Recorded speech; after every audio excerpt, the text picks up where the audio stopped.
Chapter 15. Chilling Out About 9/11 with Sterling D. Allan and Stephen E. Jones. The 17th of September 2013.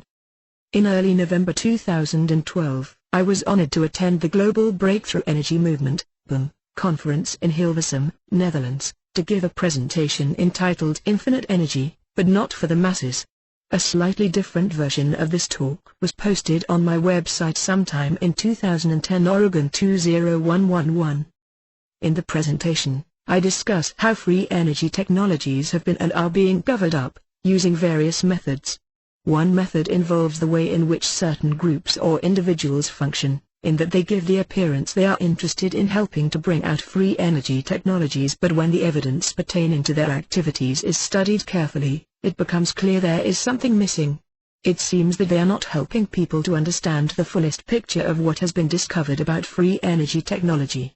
It seems that in many cases, free energy researchers will not talk about the evidence that free energy technology has already been turned into a weapons system, and this weapons system was used on the 11th of September. Granted, some of these researchers are still not aware of Dr. Judy Wood's research, which proves that free energy technology has been weaponized. The cover-up of this research has been quite successful, which is why I have been writing about it since 2007. Sterling Allan and Peasant.com. Over the last few years, Allan has built up a large and interesting website, wiki about free energy systems, researchers and projects. It holds a considerable amount of information, in a well-organized structure. It is, or was, updated daily, or almost daily. http://peasant.com/. There is no doubt that this is a valuable resource, but I am afraid that due to recent developments, I have to raise serious questions about the integrity of the 9/11 related information on the site, which, as readers will know, has been an area of special interest of mine over the last few years.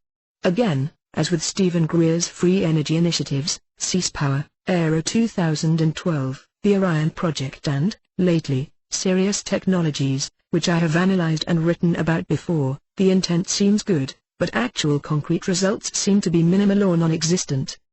My concern about some pages on the site increased when I realized that initially, there was little reference to Dr. Judy Wood's research, even though the site held articles about the research of John Hutchison. However, there was, at the time, more reference to the research of Stephen E. Thermite Jones. The Peasant site mentions him on quite a number of pages. The site also references alien scientist videos, describing one as outstanding. See Chapter 0 for more information about this alien scientist. Sterling D. Allan at Global Boom 2012. Sterling Allan was a speaker at the 2012 conference. Curiously, he did spend some time talking about 9/11, which isn't talked about all that much in proportion to the amount of information on www.peasant.com. No prizes for guessing what particular part of 9/11 research he chose to discuss. Note: in the referenced video here, there are some problems with flashing images due to some issues with the video editing. Even though this is only a preview of the presentation, there is a section which is approximately 4 minutes long where he says he will be going on a tangent about something he has never talked about, presumably, in public. He then says he is reading a book, Dr. Judy Wood's Where Did the Towers Go? (3), and he proceeds to present and discuss some of the details. However, in a manner similar to what Richard Hoagland did in 2011, Allan makes significant errors in his presentation. As was the case with Mr. Hoagland's erroneous presentation, Dr. Wood was not consulted about the content of this part of Allan's presentation, neither was she aware he was going to speak about this at the conference. Some errors in the presentation are discussed below. Initially, when he starts discussing Dr. Wood's research, at 8:37, Allan describes a pillar of iron, though he then corrects himself to say steel. 8:47, Sterling Allan says, "There is new technology based on a lot of energy, probably a free energy technology." 9:22, the seismic signature was not that of an earthquake and therefore is not rated as a seismic signal, but can only be referred to as producing an equivalent magnitude with certain waves. 9:30, Sterling Allan claims it made the same seismic signature as a superdome that was 1/78 the size of the towers. Which superdome?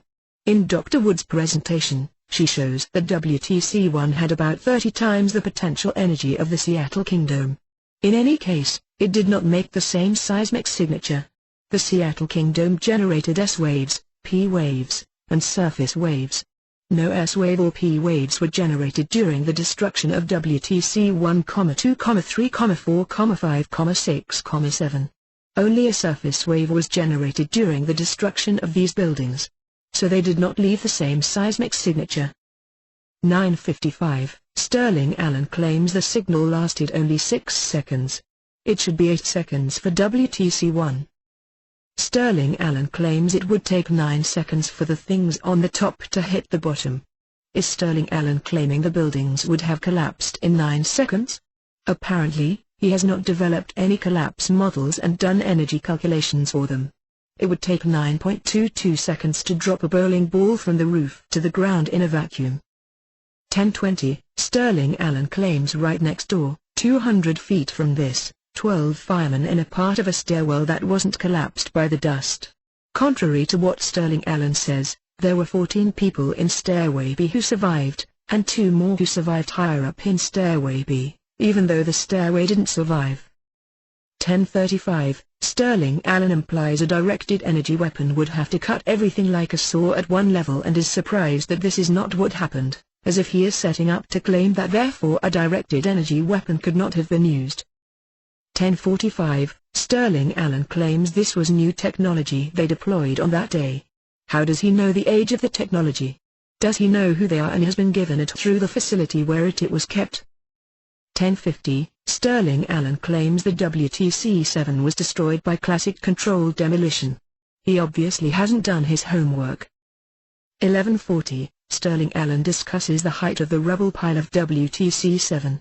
Using the image Sterling Allan presents, albeit distorted, one can see that the rubble pile of WTC-7 is not 6 or 7 stories tall. WTC-6 was an 8-story building and the rubble pile of WTC-7 is much lower down than that. And how does he know where the energy weapon went in? It is interesting to note that Sterling Allan does not say anything similar to Dr. Wood will be presenting her research at this conference, so if you attend her presentation, you will get the full picture. Sterling Allan should have been well aware that Dr. Wood was scheduled to speak on the subject of 9/11 at the conference later that day. Sterling Allan has made a gross misrepresentation of the evidence. Perhaps he will ask to be excused for his errors by claiming he is not a scientist. Yet he claims Dr. Wood has some holes in her logic and contradictions, yet has failed to identify any errors or even take responsibility for making unfounded accusations such as this. One must wonder why Sterling Allan, without a background in physics or structural engineering, feels comfortable making claims that contradict physical evidence that has already been presented. I'd like to suggest that the easiest way to convince the general and less informed public that free energy technology does not exist is to promote false information about what does exist so that it can simply be refuted by people with more knowledge and expertise in relevant fields. One can ask why Sterling Allan is presenting false information about someone else's work. Sterling Allan is not a scientist, so why is he pretending to present scientific work done by someone else where he makes many errors? BOOM Conference Review by Sterling D. Allan. Following the BOOM November 2012 conference, Allan posted a review, in which he writes, "Her premise is that some kind of exotic technology was used to turn the buildings to dust, so that hardly any rubble was left, via a combination of Tesla's death ray and Hutchison-type effects." She presents a wide range of compelling evidence, and in her 3 hours of lecture, she also showed video footage. Her PowerPoint presentation is well formatted to highlight things in such a way that they cannot be overlooked anymore. While there are some holes in her logic and contradictions, overall, I'm convinced there is something to the premise, which the controlled demolition model doesn't satisfy. I'm working on a story about that, but it is not an easy subject. There are some strong points on both sides of the argument. But one thing they both agree on is that the government cover-up story is ridiculously erroneous and impossible, that the buildings came down, in free fall speed, because they were hit by jets. This essentially repeats errors from his presentation, but goes further and states there are some holes in her logic and contradictions. These holes and contradictions are not identified and discussed, and therefore, for the casual reader of Allan's articles, doubt and uncertainty is introduced, possibly without the reader realizing this. Additionally, In Coming with Others, Allan mischaracterizes the evidence and research of Dr. Wood as a premise. Was this an intention of Allan's review? Mr. Allan introduces division by referring to sides of the argument, but truth doesn't have sides. Either something is true, or it is not true. Stephen E. Jones and cold fusion and tritium. As I have repeatedly stated in other chapters and articles, I first became aware of the connection between Stephen E. Jones and what is known as cold fusion in 2006 or 2007. Cold fusion is better described as low-energy nuclear reactions. Len Jones also worked for Los Alamos National Laboratories. I first joined Stephen E. Jones and Jim Fetz's Scholars for 9/11 Truth Group in 2005-06, and I trusted Jones' research about thermite. In February 2007, I mentioned the Jones cold fusion connection in the new 9/11 Hijackers Article 94 that I had posted. Since then, more has become known about the connection between the evidence found in Len research and evidence found at the World Trade Center. This is to do with tritium levels, a radioactive subform of hydrogen. In Len, anomalous levels of tritium were found in experiments carried out by many groups of researchers, one group being headed by Professor John Bockris at Texas A&M University. Dr. Wood, and myself, discussed this connection in our respective presentations at the BAM 2012 Conference 209, November 9/11, 2012. It was of great interest to me, then, when I found out that Sterling Allan had made a new posting on his website less than 1 week after the conference. The posting included a letter from Stephen E. Jones, about Len cold fusion, which Stephen E. Jones had given a presentation on in October 2012. From Stephen Jones.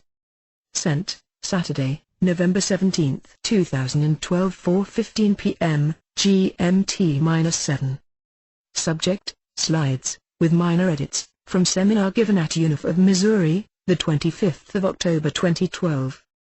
Gents. Scientists at the University of Missouri invited me to give a seminar and also provided a tour of their lab, where they are doing related experiments. I'm excited about this, and even if my hypothesis turns out to be incorrect, the research is proceeding well.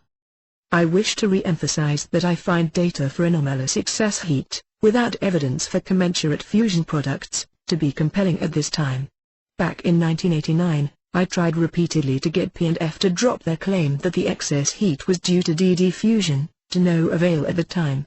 In fact, my insistence on this point, that it was not DD fusion, earned me some enemies it seems. In recent years, many if not most researchers in the field have come to share this view. It's not DD cold fusion, but something else.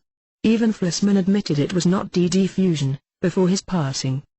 Here I raise an hypothesis to account for the anomalous excess heat, an idea that, evidently, none of the UNF of Missouri researchers had heard of before. Best wishes. Stephen Jones. Emeritus etc.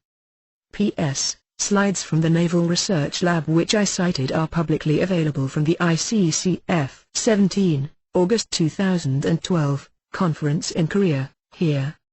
http://newimagetime.com/v2/conferences/2012/ICCF17papers.html. Torquia 1-2, Dominguez et al. It is interesting to note that this was posted on Sterling Allan's website in the days immediately following Dr. Wood's presentation at BAM, because Dr. Wood's presentation included a discussion of a vote on cold fusion research that Stephen E. Jones led in 1989. It has become clear to me that Stephen E. Jones has lied about Martin Fleischmann's work in the field of Len, when he said, even Fleischmann admitted it was not DD fusion, before his passing. He repeats this false statement in a 2012 interview with Charles Giuliani. The truth is that Pons and Fleischmann soon revised their conclusion that nuclear fusion was involved. Source: New Energy Times. Within a year, Fleischmann and Pons backed off on their claim that their experiment showed evidence of fusion, but they did not retract their claim that their experiment revealed something new and inexplicable. They wrote the following in their 1990 paper. The preliminary note was to have been published under the title Electrochemically Induced Fusion of Deuterium, but the all-important question mark was omitted. It is our view that there can be little doubt that one must invoke nuclear processes to account for the magnitudes of the enthalpy releases, although the nature of these processes is an open question at this stage. Also, Jones himself admits that he coined the term cold fusion to describe the process and research that he and a colleague, Paul Palmer, had been working on in the mid-1980s. Jones implies that Bonds, Fleischmann then decided to adopt this term to label their own research, which was in a completely different area than Jones' research. The truth seems to be that Bonds and Fleischmann, in common with other researchers working in the same field, were not happy about ongoing use of the Jones-coined term cold fusion.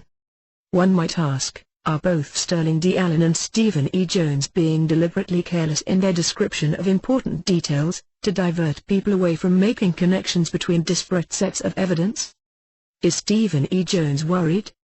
A posting on the 11th of January 2014 on a site called 9/11 Blogger, a site which I rarely see referenced these days, states: "Many are aware that Judy Wood continues to attack Richard Gage, me, and Niels Harrit by name. See for example her talk here, https://www.youtube.com/watch v=t1nbxxki, especially towards the end. I should like to add that Wood's attack on me, in this talk, for a vote in 1989 regarding cold fusion claims is misleading and the most unfair. The question I raised was, did Bonds and Fleischmann see deuteron-deuteron fusion as they claimed? My main argument then as now is that the observation of anomalous excess heat does not prove that DD fusion is the cause, contrary to claims at the time. Even Fleischmann before his passing in 2012 finally admitted that he should not have called it fusion. This accusation again is untrue. Dr. Wood's presentation does not attack Stephen E. Jones or anyone in the manner Jones states. One might even say the reverse is actually true of Gage 96, and of Jones if you listen to the clip above. Indeed, what he says above about Fleischmann and the vote being about DD fusion is also untrue. 280. Stephen E. Jones, remembering WTC molten metal and paint on thermite. I would now like to remind readers that Stephen E. Jones was one of the first researchers to talk about molten metal in relation to the events and aftermath of the WTC destruction. Indeed, Jones referred repeatedly to a video clip I helped him edit together in 2006 which he claimed showed molten metal flowing from one of the WTC towers, before its destruction. Jones falsely claimed that molten aluminium is silvery in appearance at all temperatures and daylight conditions. As I have repeatedly noted, molten metal was spoken of frequently by Jones and later by Richard Gage of AE 911, but Jones and his co-authors did not mention molten metal in their request for corrections, RFC, submission to NIST in 2,007,255. I contend that the molten metal stories were promulgated because some people really did see molten metal, firefighters apparently saw it, and Jones knew this. However, the metal was made to melt and or glow by a process other than heating, that is some kind of process similar to what happens in some of John Hutchison's experiments.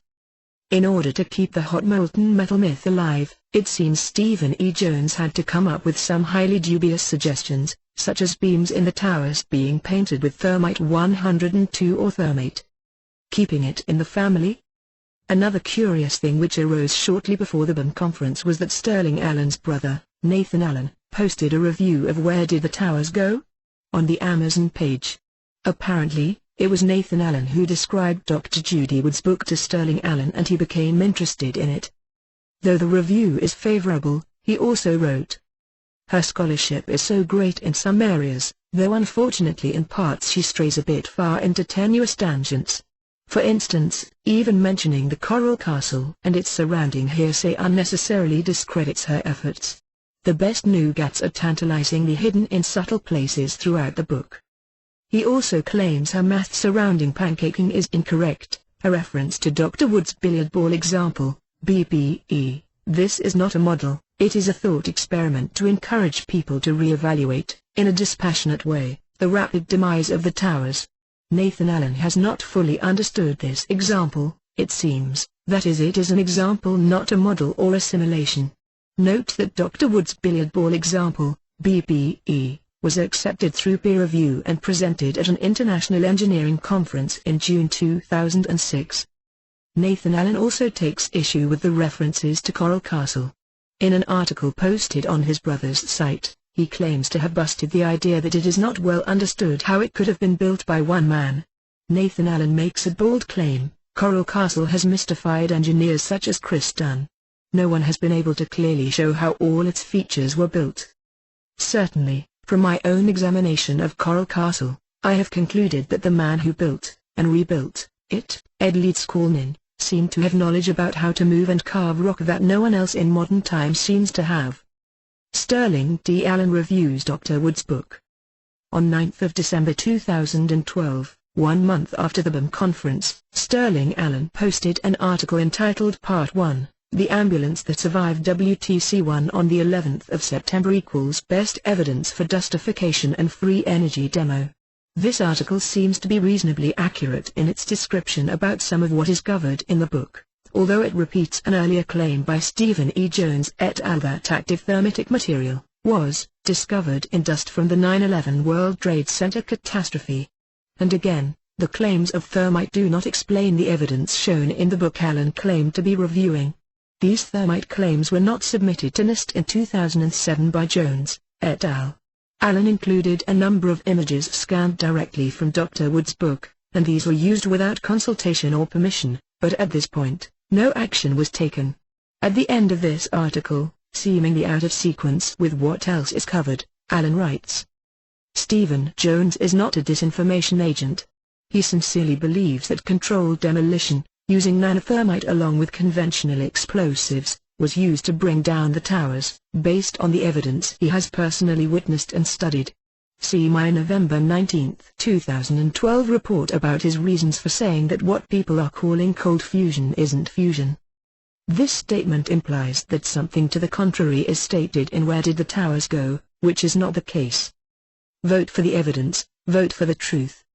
The finalization of this article documentation was prompted by an anniversary posting about Dr. Wood's book on Sterling D. Allan's Peasant website. Allan entitles this as being part 2 of an earlier review of Dr. Wood's book 292. Again, Allan has included a number of images scanned directly from Dr. Wood's book, and these were used without consultation or permission.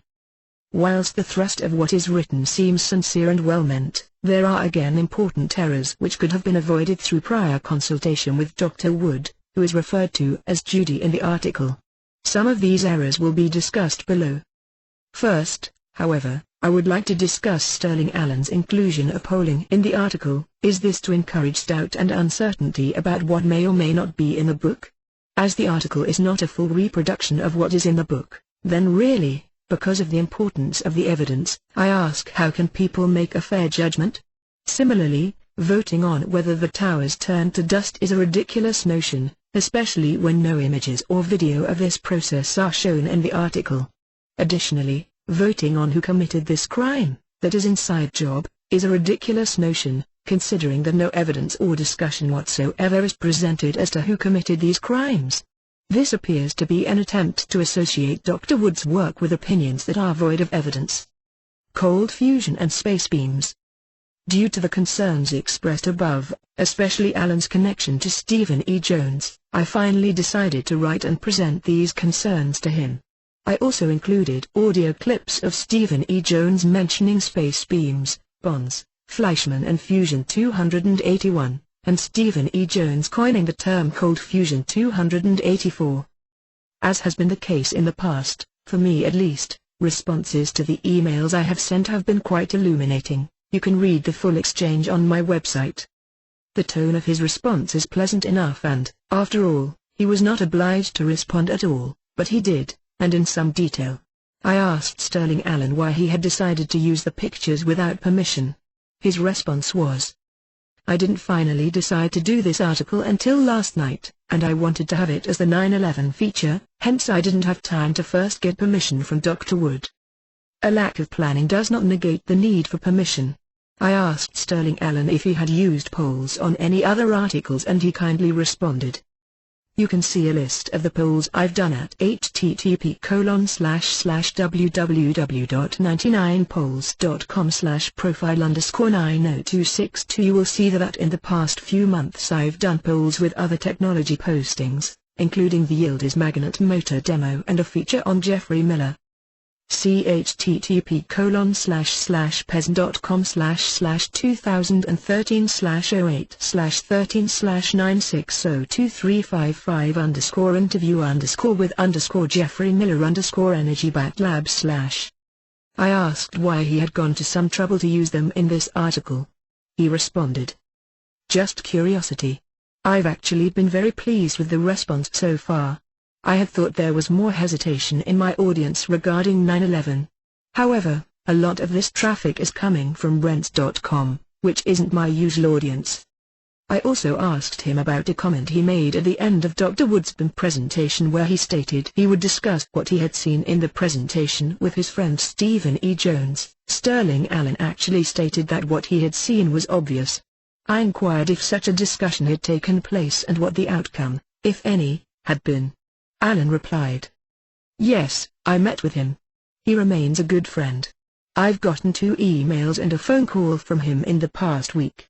I reported on my conversation with him following the Holland Global Boom Conference at http://pes.com/2025_Stephen_replicapons_Andescore_Rex__heat_not_from_fusion/. And ever since that meeting, I've been driving home the point with my audience that cold fusion is probably not a proper terminology for what is happening. It's most likely not fusion but transmutation, if that. It is a high-energy reaction, and most likely nuclear, but almost definitely not fusion. That is the point that Steve was trying to make all those years ago, and it has taken this long for it to start catching on. Now, I bet if I were to take a poll of my audience, I should do this soon. I bet that around 70% would say it is transmutation, 10% would say fusion, and 10% would say anomalous heat, and 10% would say nothing, bogus. This reply included nothing about Dr. Wood's presentation, nor Allan's statement that following Dr. Wood's presentation, certain things that happened on the 11th of September became obvious. Instead, he reiterates Jones' position on cold fusion, which, as discussed above, is not accurate. This was not really what I had asked him. In a subsequent email I put it to Allan that Stephen E. Jones had lied, both about Pons and Fleischmann and the true nature of molten metal discovered at the WTC site. I suggested that Jones may, indeed, have some kind of knowledge about what really happened to the WTC and he was helping to keep this covered up, just as he had been helping to keep certain evidence, research and knowledge about Lennon covered up. Allan responded, "Regarding Steve Jones, I don't find any problems in the audio files you attached. He's stating his position from how he sees things. Yes, he coined the term cold fusion, and yes, he admonished that the term fusion not be used where fusion was not indicated by the evidence. If he has a misunderstanding of Judy's presentation and mislabels it space-based directed energy weaponry, chalk it up to misunderstanding and seek to set the record straight through cordial, not accusatory and inflammatory dialogue. Judy's portrayal of Steve is one of a crass conspirator, and I find it very offensive. She is very wrong on that, and will have to answer by karma, and perhaps part of that is the misportrayals of her work by others who are supposed to be on the same team. I have yet to find a case where Steve lies making a statement on something he knows not to be the case. He might portray something contrary to your belief on the matter, but that is not a lie, it is a difference of opinion or paradigm. I note that Mr. Allan refers to his good friend as Steve Jones but refers to Dr. Wood as Judy. Allan is very keen to defend Jones, making excuses that he does not understand the evidence in Dr. Wood's book and on her website. This is extremely odd, because Jones is a professor of physics and Allan has no advanced degrees and openly states he is not a scientist. Earlier, Allan stated that Dr. Wood's evidence made it obvious what happened, but here we have Allan making excuses for Jones. Also, Jones used the term space beams not space-based directed energy weaponry. Why did Allan translate this term? Dr. Wood does not even discuss space-based directed energy weaponry. Dr. Wood does not discuss what the weapon was, much less where it was located. She only discusses the type of energy involved. She has ruled out thermal energy weaponry, kinetic energy weaponry, but has not ruled out directed energy weaponry. Dr. Wood has never stated where the weapon or weapons were located. This is even stated on the conclusions page of her original article in 2006. Also, Allan criticizes Judy, claiming she castigated Stephen E. Jones. Why does he make this claim, when it was Andrew Johnson that wrote to him about Jones lying? It was not Judy that made these statements. He diverts onto other issues, which I was not even aware of and had not questioned him about. Allan characterizes lies as a difference of opinion. To me, this is the sort of language manipulation which is used to help a cover-up stay in place. Perhaps I should just chill out? Again, there will be some who will chastise me for being overcritical of Sterling Allan, perhaps suggesting he is giving free publicity to Dr. Judy Wood's book. However, the publicity is best when the coverage is accurate indeed. Accuracy is vital because of the importance of what we are dealing with here. I have found and documented that 110, on many occasions, the goal of quite a number of people has not been to fairly and accurately document, review or characterize what is in Dr. Wood's book and on her website too. This has been true even though it seems, on the surface, like those people are trying to be helpful. In his email Sterling Allan says to me, "Sorry, this appears to be a hot button issue for you. You're hypersensitive to it. Chill out." And then, Judy really needs to chill in her castigation of the whole 9/11 truth movement. She has a victim mentality that really sours the potential reach of her material. She, unfortunately, is her own worst enemy. She commits treason against her own mission in life. Amazing stuff. An ad hominem is a logical fallacy. Instead of addressing the questions posed to him, he insults someone else. Lest, 12 years after the event, we are starting to forget something, let us remember what we are talking about. 1. The crime of 9/11 which killed 3,000 people and set the stage for all the terrible things that have happened in the war on terror. 2. The use and cover-up of an advanced weapons system which operates by using some form of directed free energy. Sterling Allan wants us to chill out. Under the influence? I have written before about the evidence which indicates that, a. certain figures in the alternative knowledge or truth movement seem to have the ability to influence others in subtle ways. Jim Fetzer is a prime example. In reading through Sterling Allan's messages and postings, I got the sense that Sterling is trying to do the right thing and some of what he says in relation to 9/11 and Dr. Wood's research is reasonably accurate.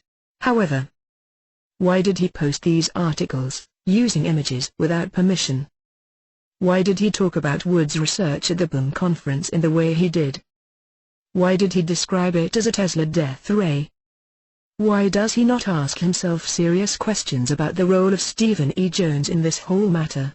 Instead he chastises us and tells us to chill out. The description Tesla death rays sounds, to me, similarly dismissive to the term space beams. Sterling Allan tells us he is in regular contact with Stephen E. Jones. Could it be the case that Stephen E. Jones is exerting some kind of influence over Sterling Allan, which blinds Allan to certain facts? I have only included this as I felt, especially at the end of the BOOM presentation, he was struggling internally with conflicting emotions. This feeling of mine was only made stronger when I read some of his emails. Here we are yet again. I have documented another example of Dr. Wood's research being brought to someone's attention. They then characterize it as just a theory. Say, well, it's plausible. Say, well, I think it was a mixture of things that was used to destroy the towers. Don't talk about the relationship to cold fusion. Behave as if to suggest we should just be one big happy family, okay? Again, I can only present the evidence to you, because of what I have found and what I know. I cannot do things any other way. I hope it was worth it. My email correspondence with Sterling D. Allan can be read on my website 295.